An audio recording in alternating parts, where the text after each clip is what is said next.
Yeah. All I need is one mic. Yeah.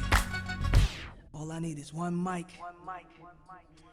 Hey everybody, welcome back to One Mic, where I watch shit so you don't have to. And today I'm here to talk about the new Netflix. I don't even think it's fair to call it a hit. The phenomenon entitled Squid Game, which is interesting film in itself as far as like the backstory of it goes. Like apparently this director spent like 10 years working on this script, or not 10 years working on it, but worked on it like 10 years ago, and kind of like had to shop it around, and nobody would take it. He had to sell his laptop, I think he said, for like $650 or something, because he didn't have any money. And now here we are, 10 years after the start of this project, and now it's like looking like it's going to become the biggest streamer in Netflix history. So I didn't plan on covering this, so I didn't have any notes on it, but I could kind of talk off the top of the head about it. And I thought that it'd be something that people at this point, when you reach this level of this viral status where it's like everyone's talking about whatever this project is, I kind of feel obligated almost to cover it, because I'm like, people are gonna be wondering like, okay, well, what do I think? Should they watch this? Because there's people who like don't really get into stuff, but then they're like, oh, I'm hearing so much about this. Is this actually worth my time? So I figured I'd just get in front of you guys and give you my thoughts on it, non-spoilery thoughts, in case you're watching this wondering if you should check it out or not. So I'm just gonna share what it's about, how I felt about it, and then you can kind of go from there and decide whether or not you think it's worth your time. So Squid Game is essentially about a group of people who have fallen on hard times for whatever reason, usually their own doing. They're in a great deal of debt. They don't have much going on with their lives. And a entity comes along and offers them the opportunity to play this game to win a shit ton of money. Ultimately, it comes out to what is like 45.7 billion won, WON, which I did the math. No, I didn't do. I didn't do the math. I googled it, but it comes out to something that's like the equivalent, like I think it was like $38 million or something like that. And they have the opportunity, if they win a series of games, to win this pot that ultimately becomes 45 billion won. It accumulates throughout the course of the games. The catch / downside is if you get eliminated from these games, you die. Like they kill you, like right there. Like as soon as you fuck up in the game, they shoot you right in the head, like right there. So it presents an interesting dilemma of, do I want to risk my life to win this life-changing amount of money? Like, and there's even a point where I feel like that kind of borders on spoilery, so I'm not going to say it. But, they have to weigh the option of like, is my life outside of this game, my regular normal life, is it worth it for me to deal with that and just live that way because I don't want to die?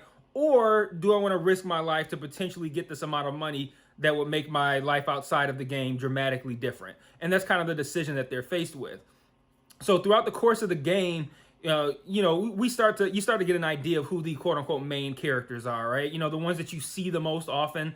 You start learning their names, things like that. You start recognizing them. You realize like these are the main characters that we're kind of gonna follow, and you can also assume from that these are the people that aren't going to be dying off right away. You also have really entertaining games. The games themselves, I don't think are entertaining. It's the fact that as the characters build these relationships, you start to get used to certain people. So the idea of them potentially dying in their game matters. You wonder like, oh, are they actually going to kill off so-and-so?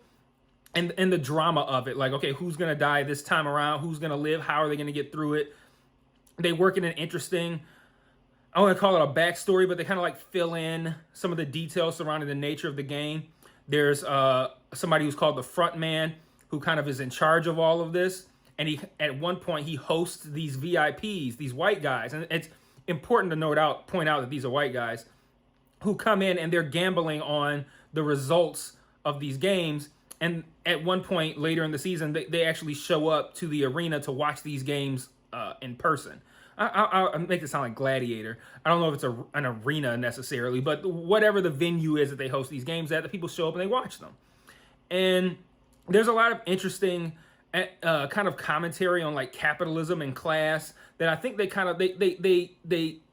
lightly push into the show toward the end. It's not preachy at all, but they push it in toward the end. A little bit of commentary there that I noted and respected. I think the most interesting thing about this show is, at least for me, was the visuals. Like, I like shit that looks weird, which is ironic because I hate actions that are weird for the sake of weird, but I like weird visuals. Like it has like, for instance, all of the people who work at this venue or whatever it is where these games take place, they all wear masks and they have shapes on them. They look like PlayStation controllers. Like, they have a triangle, a square, and a circle. And there's a hierarchy. Like, the circle is like the lowest one, the triangle is their boss, and the square is the boss of the triangle. So like, they have a hierarchy. The front man wears an entirely different mask. There's a person who's the host, who's in charge of it, that we don't see at all. And then they walk around in like these really colorful but confusing scenery. Like the wherever they're housing these people at, it looks like you know that painting with all the staircases that seem to lead to nowhere, and they don't really make sense when you look at them. It's like that, but very colorful. So they're taking the participants from where they sleep to where they're going to play the games at. They're going through these stairways, and it looks very much like that painting, but colorful. And I love that. Like, I love that.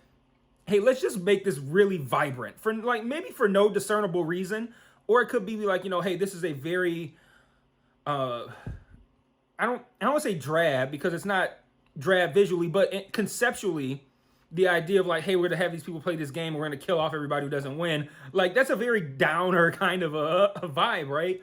So to give a vibrant visual is so it counters very much the narrative of like, hey, you have a chance you have a whatever percent chance at winning this money and a very, very high percent chance at dying. But look how cool this shit looks. And I dig that kind of shit. I dig the masks that don't, with the symbols on them. There's a side plot where it's like a group of people who I'm not going to divulge who these people are, the extent of what they're doing and why, but they're like smuggling some of the bodies out to sell off the body parts. Like, that's a whole side angle they got going on. And then they build up the relationships with these characters to where as it moves toward the end, you do care what happens. Like, I would think that you wouldn't, because when you have something that's so black and white in terms of concept, where it's like, okay, these people are, you either win or you die. It's very, yes, Game of Thrones. It's very black and white. But when you I don't want to say develop the characters, but when you have the characters build relationships within the game, it makes it not so black and white. And then it allows those characters to have nuance. You have characters who, even though for everybody the stakes are the same, you win or you die, there are people who approach it differently. There are people who approach it with, I will do whatever it takes to make sure that I win, including stabbing those in the back who I care about. There are people who look at it like, I don't even care about anybody here. I'll kill anybody to make sure that I win. And then you have people who are just here for, I don't want to say here for a good time, because that makes it sound like they don't care, but they're more so like, they like participating in the game. They want to try to win the money, but they don't want to do anything like, I'm not going to stab anybody in the back. I'm still going to be a good person while I'm in here. I'm just going to try to win. And then that raised the question of is that the right strategy to have? Like, is that the way do you think you can really win if you have a, hey, we can all win together kind of vibe going on? I don't think you can. So it raises those questions. It does get really violent, and at the end of the day, it's a very fun show. Like, it's not something where I'm going to sit here. I wouldn't cover this week to week, because there's not much to break down where it's like, this character went through this, and then they're having this dilemma, and now they have to do, like, it's not that deep. It's like you win the game or you don't. But they pull off enough trickery and enough twists to keep it interesting. It's, really violent. It's fun. The games are interesting. Like, they're children's games, Korean children's games. So they're games that we might not necessarily be familiar with. The first game is Red Light, Green Light, which we are familiar with here in the States, but the rules of the Korean version are slightly different, which it took me a minute to kind of like understand that game. It had like a tie-in of like, it almost kind of felt like a combination of Red Light, Green Light, musical chairs. That's kind of what it felt like. And it took me a second to kind of put that together. because the version that we have here doesn't really have a musical chairs kind of version of it. It's just like you say green light, and then the people just run, and then you say red light whenever. But they had it playing like almost like a musical, like musical chairs. So, and when the music stops, that's the equivalent of the red light. So, that's the only game that I recognize. They have like a marbles game too, but then they kind of like allow you to make your own rules for that. So, it's interesting to find out what's going to happen each game. It's interesting to find out how these people are going to interact with one another as the count becomes smaller and there's fewer people left, and now your chances of winning exponentially increase. But now you're around people who you are accustomed to. You might like these people, and you wonder, like, only one of us going to get out of here, so how are we going to work this out? But at the end of the day, it is a fun show. It's definitely something where you can sit back and you kind of like bullshit on your phone while I watch it. You can kind of, I wouldn't say background watch it because I don't really believe in that, but you don't have to be like intensely watching it and paying close enough attention to get something from it. My only knock against it is it's very predictable. They work in a couple of twists that I mean, maybe it's predictable for me because my brain is trained to kind of see these things and not even look for them, but just notice them when they pop up. And there was a twist that they did toward the end that I felt was telegraphed from jump. I'll put it like this. Anytime you have a show where a huge group of people are masked and you can't know who they are, or not even a huge group of people, it could be just one person. If it's one person, it's a lot easier. But anytime some people are masked, it's never arbitrary. It's always the person who's masked is always going to be important in one way or another. So if it's one person who's masked, like I think the best example is the Black Widow movie. There's a masked character who you never see. That character is important. And so if at any point prior to the revelation of who that person is, another person is mentioned who you don't know who that is and who you don't see, it's the masked person. And that's like a general rule that happens in anything with masked people, and they do it here. They have all the bad guys are all wearing the PlayStation controller mask, and there's someone who is unseen, who is unknown, who is central to what is happening for a certain character. Every time it's one of the masked people, and this was no different. So that's interesting, but we never get an explanation for why with that, and that's a flaw in the show. And then like I said, the predictability is kind of a flaw. It's not one where you're gonna be blown away by the twist, at least if you're paying attention. There's another major twist in the final episode that again was not surprising for me at all. You kind of could see it coming. I mean, that one's not as blatant as the first one, but another rule that going into this show you might want to keep in mind, especially in a show where they kill you as soon as you lose in the game, like right there, like you could be playing a game and then, oh, I win, pop, pop, pop, everyone else is dead, like instantly.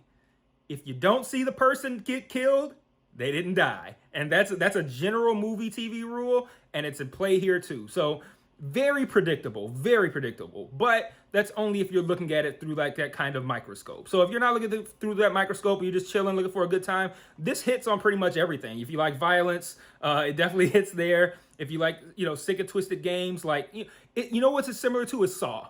It's very similar to Saw. It's not as violent as Saw, but it's very similar to Saw. What I hope doesn't happen, which will almost certainly happen, is that they don't go, oh, wow, this was wildly successful. Let's force another one. They're going to force another one. It's not going to be this successful and be like, well, great job with Squid Game, Netflix. Let's pat ourselves on the back. We fucking crushed that. No, they're going to force a season 2. It's probably going to fucking suck. But hey, let's just appreciate this one for what it was. It was a fun time. I recommend it. It's not one of those things where like the way people are talking about it makes it sound better than it is. It's not that great, but it is fun, and it is something a little bit different than what we're accustomed to. So I think you should check it out, and let me know what you think in the comments if you've already watched it. Let me know what you think if you've already watched it about my assertions that it's incredibly predictable. And also, someone suggested that I zoom out. I decided to move back just a little bit. I initially told this person in the comments, like, if enough people ask about it, I'll do it. But right now, you're the first person So no, but I figure, you know, fuck it, why not? So I recorded this one a little bit farther back from the camera. I'm still using the cinematic mode on my iPhone. I really like this. I think it looks great. I think it sounds great. I'm going to continue to do this, but I'm going to edit this video, get all my graphics in, and see how it looks. And if I think it looks good, maybe I'll just stay like this, because I don't think anybody necessarily needs to see every fucking pore in my face. So let me know what you think about that too, especially if you're somebody who regularly watches my videos and you're like, oh, I like this much better with him farther away. I like it much better with him closer. Let me know what you think, and maybe I'll change the setup here and sit a little bit farther back than I normally do. So until, let me see, what am I going to be doing next? Friday, the Ted Lasso finale. So until Friday, peace.